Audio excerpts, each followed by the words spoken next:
My name is Dave Wentworth. I'm here to review the case study, The Need for Project Management Metrics.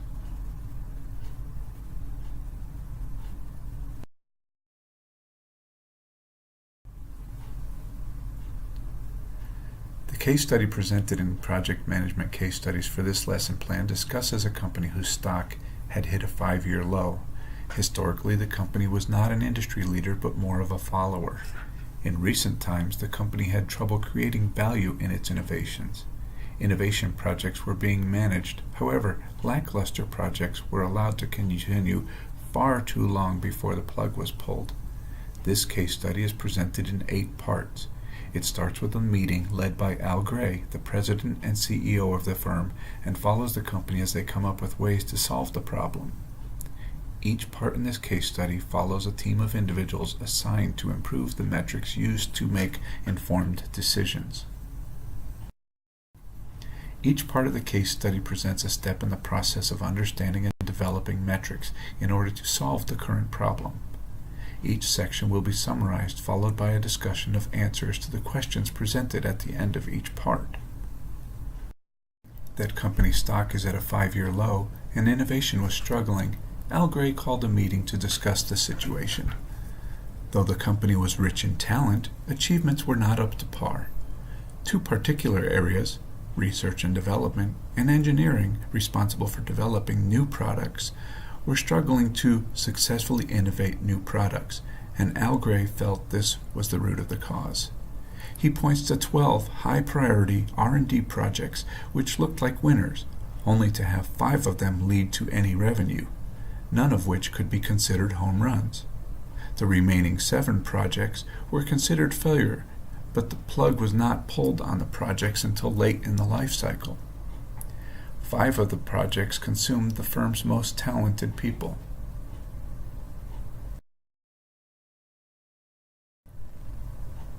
To clarify the problem, Al Gray presented 2 exhibits to the attendees. The first showed failure identification in the life cycles of the projects, while the second displayed R&D project termination costs and reason for failure. The question asked by Gray was, why is the firm waiting so long into the life cycle process to recognize the project as a loser? The blame game started with finger pointing, but the reality of the situation was no matter who was at fault, the trend had to change. Projects were being evaluated strictly on time and budget. This is not a true indicator of project health, and new metrics needed to be developed, and executive-level dashboards needed to be available to make better decisions. Al Gray stated, "Prepare a list of what metrics you feel are necessary for early-on informed project decision-making and what potential problems we must address in order to accomplish this. We will meet again in a few days." Can the failure of an R&D actually be this devastating to a company? Certainly, though in this case it is not necessarily a failure of R&D attributable to any one person in R&D, but a problem with how R&D decisions are or are not made within the organization. The R&D department is the area within the firm where the products are innovated and the department where projects continue to be pursued even though they do not lead to success. However, the firm has not used tools such as metrics and KPIs to ensure value and success is achieved in the process of performing these projects. Unfortunately, no metrics or KPIs have been initiated to make the right decisions. When project work goes bad and failures occur, it is a common practice for finger pointing and the laying of blame to occur even at the executive levels. Yes, within this company and others like it who fail to use measurement tools other than time and cost to evaluate the value or success of a project, the lack of proper tools to show executives the true value of a project during the life cycles leads to difficulty in knowing when to pull the plug on poor projects. When it comes time to determining where the problem lies, people are naturally going to point fingers at other departments, processes, and leaders. This will occur throughout all levels of the organization. What information is found in Exhibit 1? What information is lacking in Exhibit 1? Exhibit 1 is a poor exhibit in my opinion. It tries to show 7 projects failed, 1 in life cycle 3, 3 in life cycle phase 4, and 3 in life cycle phase 5. It also shows the strength of resources used to perform these projects. 5 of the failed projects used strong resources, while 2 of the projects used average resources. There is a lot of information in regards to the failed projects that is not shown in Exhibit 1. Information in regards to the time period of the projects is missing from the exhibit. There is no information provided which would explain what resources were used and how these resources were evaluated as weak, average, or strong. Even when Exhibit 1 is used in conjunction with Exhibit 2, it is very difficult to know what the project was, the time frame associated, the resources utilized, or the reason for project failure. Is it possible that highly talented resources can overthink an R&D project to the point where they look for the most sophisticated solution rather than the simplest solution? Yes, many times the root cause of the problem is staring people right in the face, yet the people who own the project cannot see the forest for the trees and overthink the issue at hand. Is it good or bad to have 5 R&D projects out of 12 completed successfully? The number of projects completed successfully compared to the number of projects which failed is not the critical factor. The factor which is important is how successful were the projects that were considered success, and did the plug get pulled early enough in the project life cycle if it was deemed a lemon. The key component is to recognize a poor project which does not lead to business value early or before it even starts, prior to dumping a considerable amount of resources towards it. Can a PMO prevent failure? A PMO is not necessarily going to prevent failure, but a PMO should be able to help make smarter decisions in regards to projects. A project manager should recognize risk factors and understand the value component of a project in order to advise executives properly to lessen the chance of failure. Is it inherently dangerous to encourage a project manager to recommend that his or her project be terminated during early life cycle phases? No. The project manager should recognize when things are not going well and have the integrity to recommend the plug be pulled before the company wastes resources in its efforts to proceed with a lackluster project.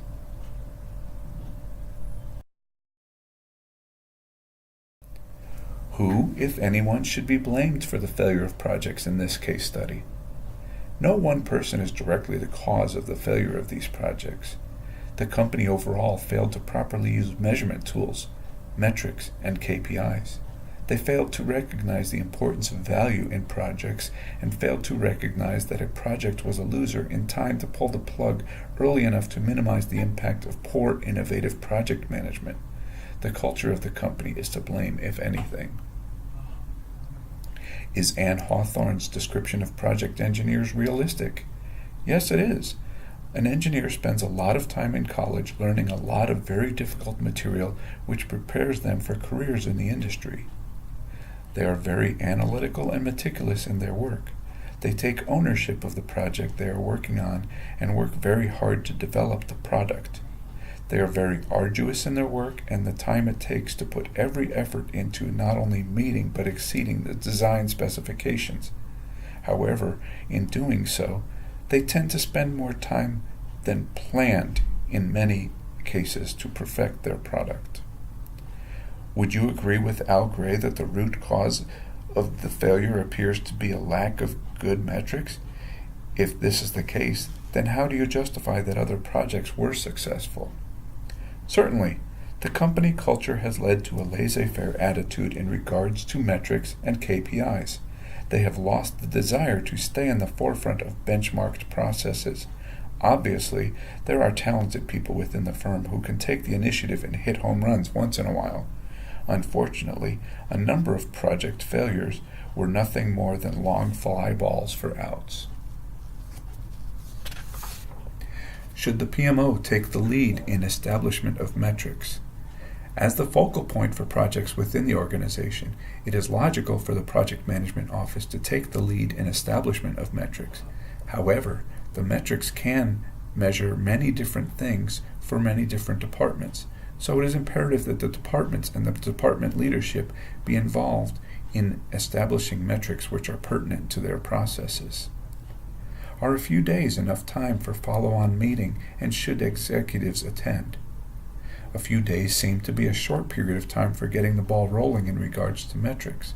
However, when a company lacks any type of measurement and metric system, then erring on the side of too soon is better than kicking the can further down the road. If the company is falling further and further behind the competition, the direction needs to be changed swiftly but logically.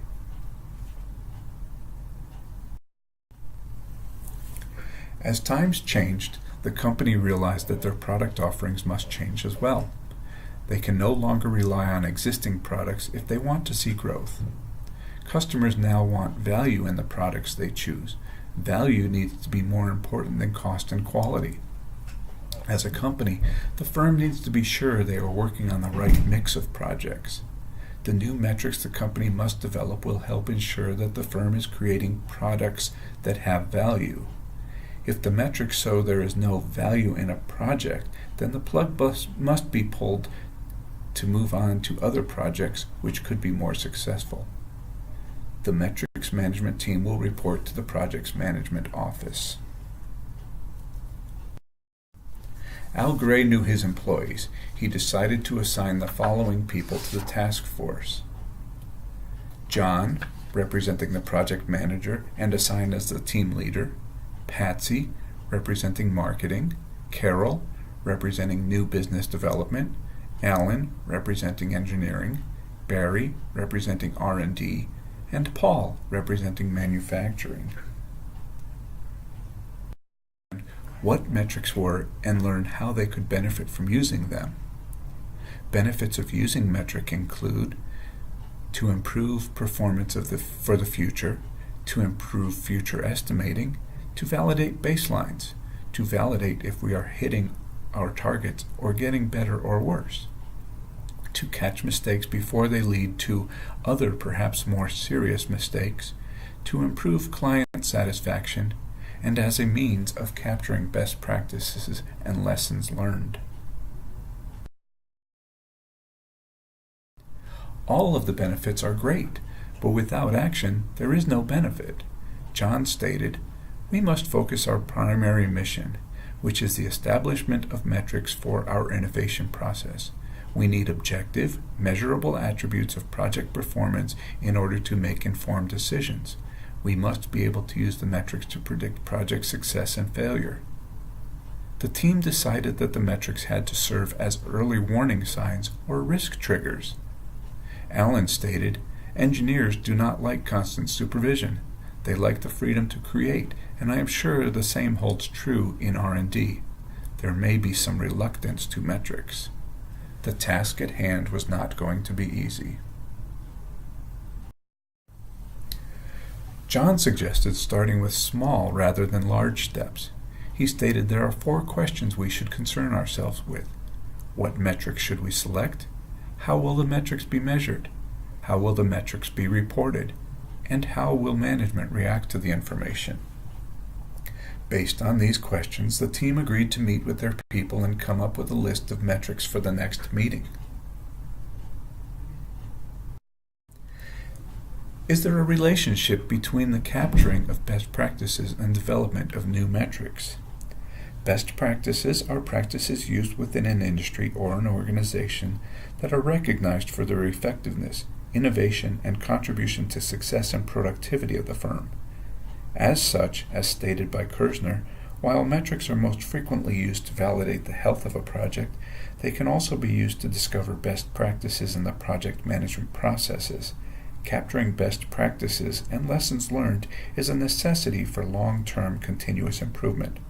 Without effective use of metrics, companies could spend years trying to achieve sustained improvements. Is the makeup of the team correct? Should anyone from senior management also have been part of the team? Other than John and Carol, it is difficult to surmise the qualifications of the other team members, even though Al Gray, the president and CEO, feels they are the right people to fill the team. It is not clear what position is held by each member within their respective departments. I do feel that senior management should have a presence in the meetings. I also do not see any representation from logistics or the accounting department. Does it seem reasonable that some people might feel that metrics can be a spying machine? Yes, some people are skeptical of any new process or control. Measurement of processes under any person's control feels like oversight. Are the 4 questions posed by John correct?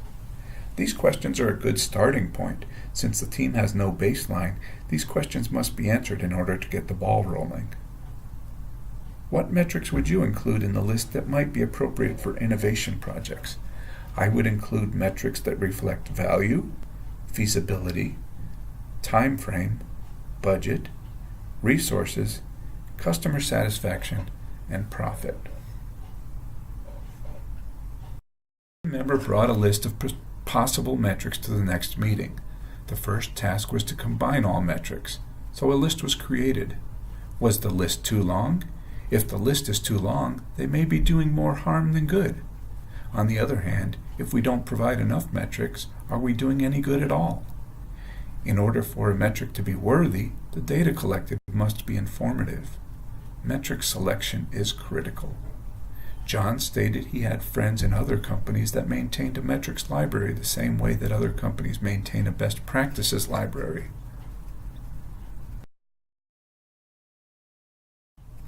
Though his friends were not willing to provide the exact metrics in the library, he did provide the category of metrics as they appeared in the library. These companies had quantitative metrics, practical metrics, directional metrics, actionable metrics, financial metrics, milestone metrics, and end result or success metrics. What are the risks of reporting on too many metrics? Reporting on too many metrics leads to information overload. Taking the time to collect and display the information for too many metrics steals time away from other important tasks. All of the metrics may not actually present information of any value. What are the risks of reporting on too few metrics? Reporting on too few metrics leads to lack of pertinent information to make informed decisions. Critical information needed by decision makers is not available. The team had produced a good list of metrics, maybe too many for leadership. The next step was to convert some of the metrics to key performance indicators. As stated by Kersner, the ultimate purpose of a KPI is the measurement of items relevant to performance and to provide information on controllable factors appropriate for informed decision-making such that it leads to positive outcomes. Not all metrics are KPIs. As stated by Kersner, on innovation projects, KPIs serve as early indicators of success or failure. KPIs can be considered high-level metrics. KPIs can change from one project to the next, and each executive may want to see different KPI on his or her dashboard. Stated, I did some research and found a list of attributes that KPIs should have. Perhaps this list can help us differentiate KPIs from pure metrics. KPIs should be predictive. KPIs need to be measurable. KPIs should be actionable. KPIs need to be relevant. KPIs should be automated. And finally, KPIs should be few in number, using only what is necessary.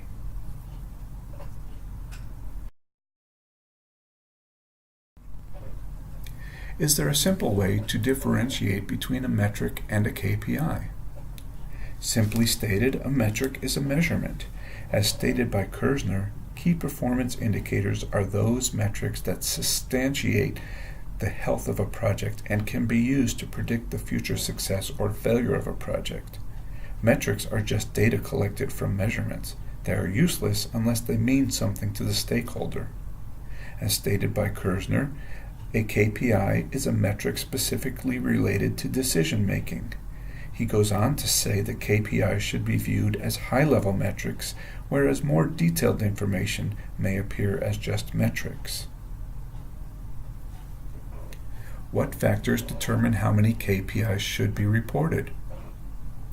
The number of information systems that the project manager uses, the number of stakeholders and their reporting requirements, the ability to measure the information, the organizational process assets available to collect the information, the cost of measurement and collection, and dashboard reporting limitations. Typically, between 6 and 10 KPIs are standard. Understanding of metrics and KPIs, the team now moved on to KPI measurements. Historically, the company only used time and budget as metrics. Now, more constraints were being considered. Not only was it important to have metrics, but it was also important to know what and when to measure, how to measure, and who will perform the measurements. Knowing that data needed to be collected, it is important to know who will collect the information and when they will collect it, as well as how the information will be reported. Patsy raised a concern about the highly subjective nature of the metrics and the feasibility of the project team performing the measurements. John stated, "Anything can be measured as long as we do not insist on perfect measurement. The alternative to perfect measurement is no measurement at all, and that is really bad."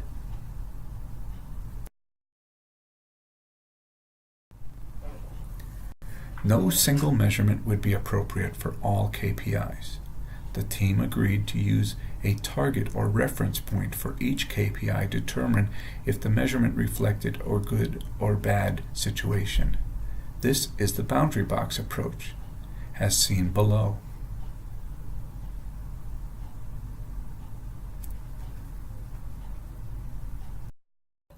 Can a KPI be measured? In order to be a KPI, it has to be measurable. Does Exhibit 1 satisfy the necessity for a target for a KPI?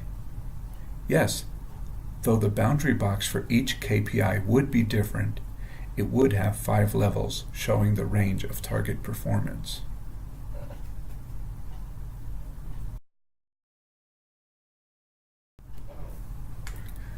We are now approximately a year into our use of the new metrics and KPIs. The new metrics have led to successes even though the metrics are still quite subjective. The task force met occasionally to reassess the metrics being utilized. Projects that were completed were successfully generating profits for the company. Now the question was, could the metrics be improved to provide more value to the customer? Value-based metrics will ensure we are working on the right projects and make the right trade-offs. Stated that marketing area did some surveys to find out what was important to the customers. The following 5 points were found to be important value contributors to the customers: product quality, product cost, product safety, product features, and delivery date.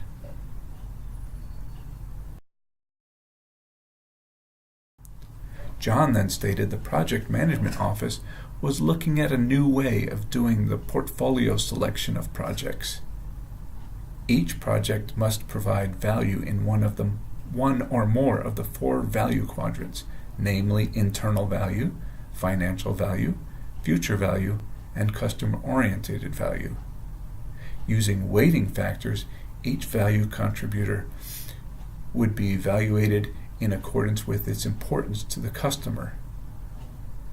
The example above shows that product features is given the most weight at 30%, while product quality is given the least weight at 10%. Weighting factor and the value measurement, we now arrive at a new value, the value contribution. The value contribution on the right-hand side of the screen is a the product of weighting factor and the value measurement. You will notice at the bottom that the total weighting factor equals 100%. The value contribution factor is 2.7, which is added from all the value components.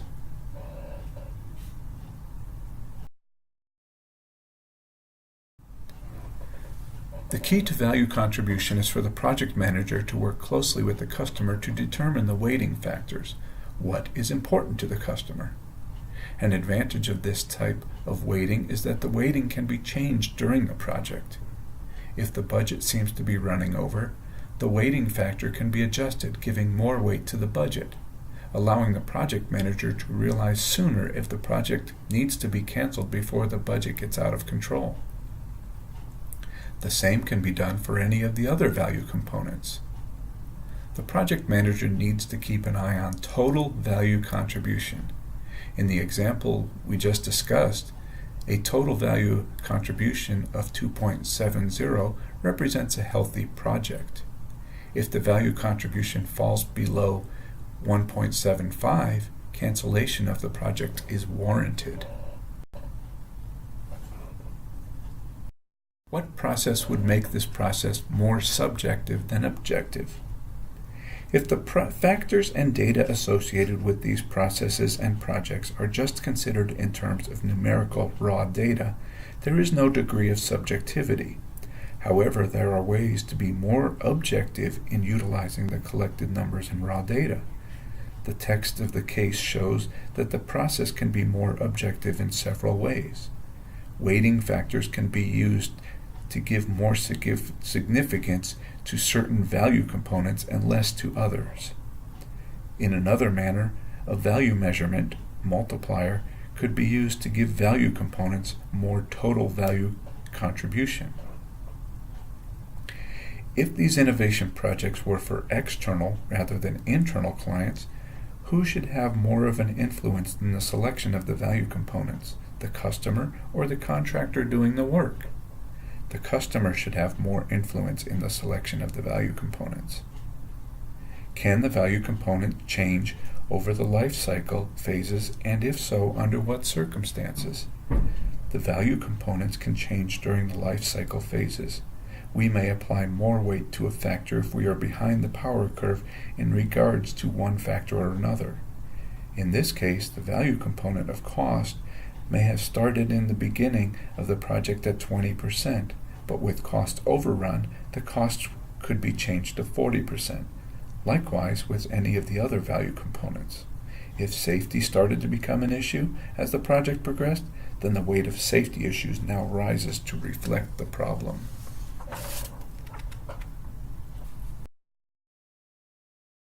Contribution level, would a project definitely be canceled? Looking at the chart below, those projects with a value contribution less than 2 need to be considered for cancellation. When the value contribution is less than 1.75, then it definitely a candidate for cancellation.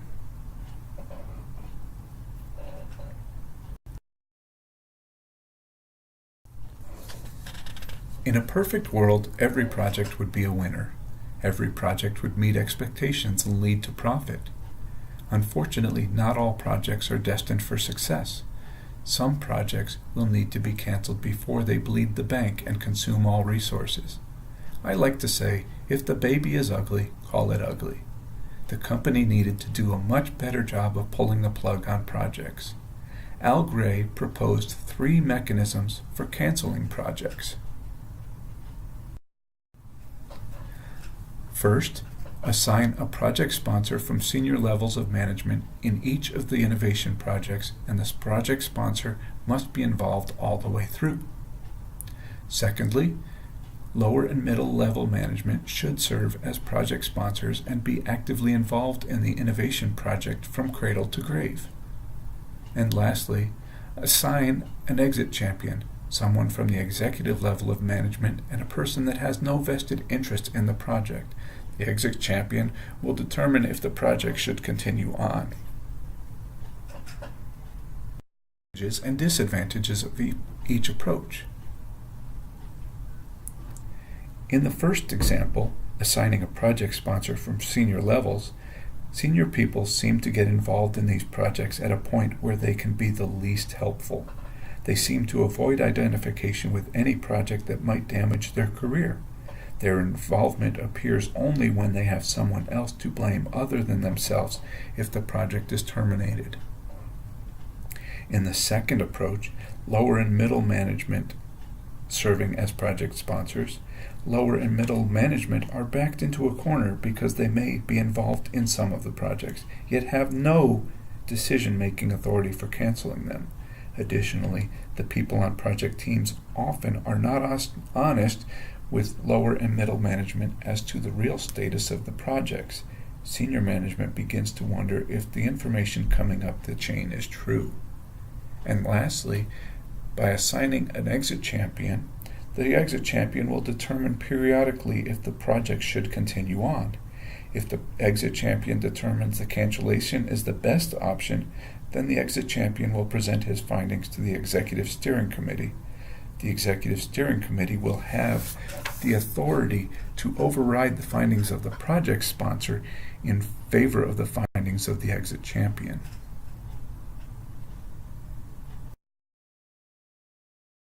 Approach would you pick? No matter which approach is selected, the individuals in the process, to include the project sponsor, the project manager, the project team, and the executives, have to allow the process to work without fear of retribution. Can the exit champion use a different criterion, such as return on investment? No, he should be consistent. In order to function properly, the value components need to be applied to the process as developed by the customer, project sponsor, and project manager. If return on investment is a critical component of success, then it should be included in the value components right from the beginning.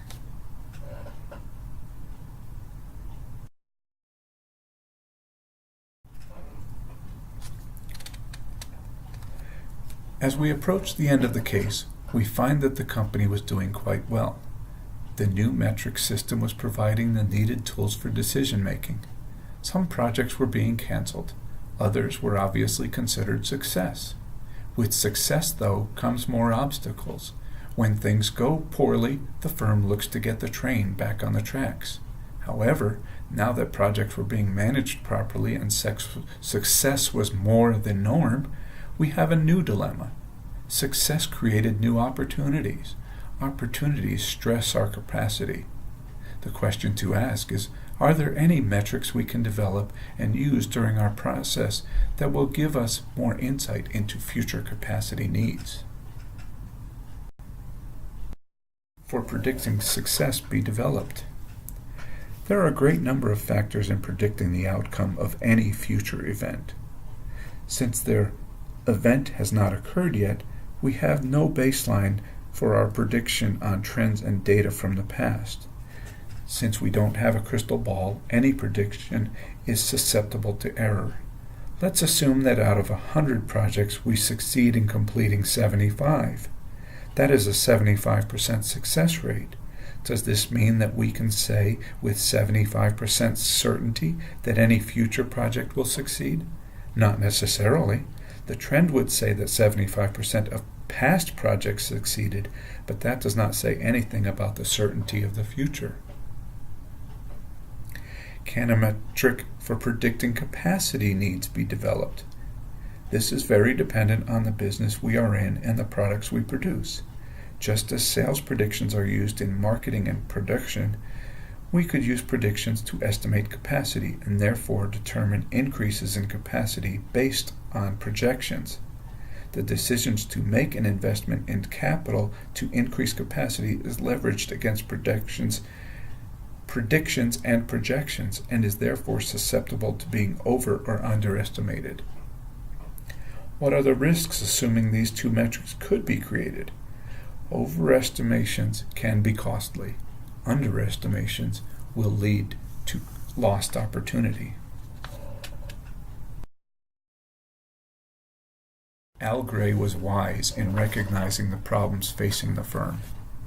He selected a team which worked its way through the process of establishing metrics and KPIs, which led to better decision-making in regards to innovation projects. The team worked on continuous improvements in the metrics selection process. In the end, business had turned around significantly because of the information provided to decision makers. The firm must now continue to review their metrics in order to ensure they continue to provide value to the firm and the customer. Thank you for your attention today.